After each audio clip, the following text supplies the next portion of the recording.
এক কাপ আটা দিয়েই খুব সহজেই বাড়িতে বানিয়ে ফেলুন এই দানাদার মিষ্টি। তো চলুন রেসিপিটি দেখে নিই।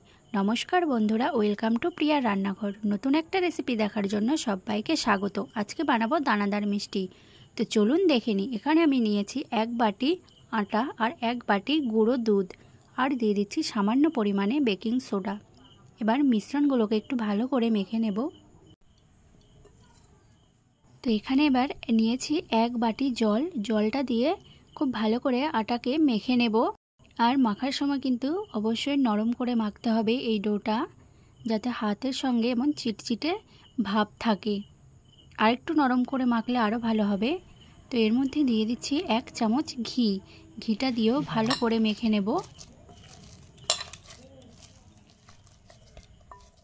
তো এখানে একটি নরম ডো তৈরি করে নিয়েছি। এবার এখান থেকে অল্প অল্প করে লেচির মতো করে নিয়ে হাত দিয়ে এভাবে গোল গোল করে নেব। 2 হাত দিয়ে এভাবে গোল গোল করে মিষ্টির শেপে দিয়ে নেব।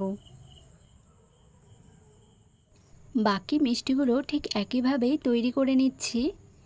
আর এই মিষ্টিগুলো তৈরি করতে কিন্তু খুবই সোজা আর খুব কম সময়েই হয়ে যায়।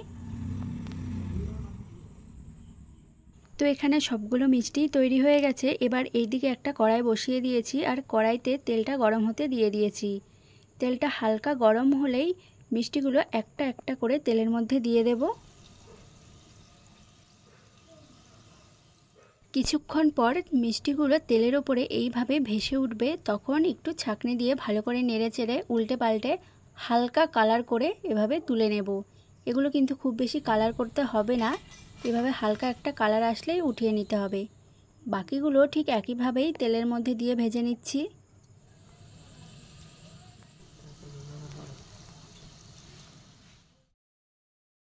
এই মিষ্টিগুলো ভাজা হয়ে গেছে। এবার সবগুলো এখানে তুলে নিয়েছি, তুলে ঠান্ডা করে নিতে হবে।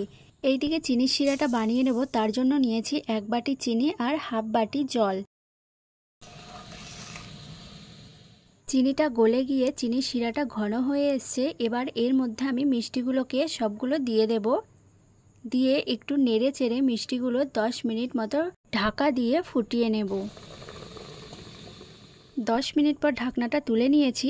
দেখুন মিষ্টিগুলো চিনির রসটা অনেকটাই টেনে নিয়েছে। এই পর্যায়ে আমি গ্যাসটা অফ করে দিয়েছি। এবার চিনিগুলোর সাথে মিষ্টিগুলো ভালো করে মিশিয়ে নেব। দেখবেন এভাবে চিনিগুলো শুকনো হয়ে গেছে।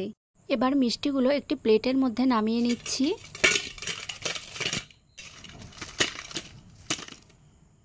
ঘরে থাকা 2-3টে উপকরণ দিয়েই কত সুন্দর দানাদার মিষ্টি তৈরি হয়েছে। তো রেসিপিটি কেমন লেগেছে অবশ্যই কমেন্ট করে জানাবেন। আর যদি ভিডিওটি ভালো লেগে থাকে অবশ্যই চ্যানেলটি সাবস্ক্রাইব করে দিয়ে পাশে থাকবেন।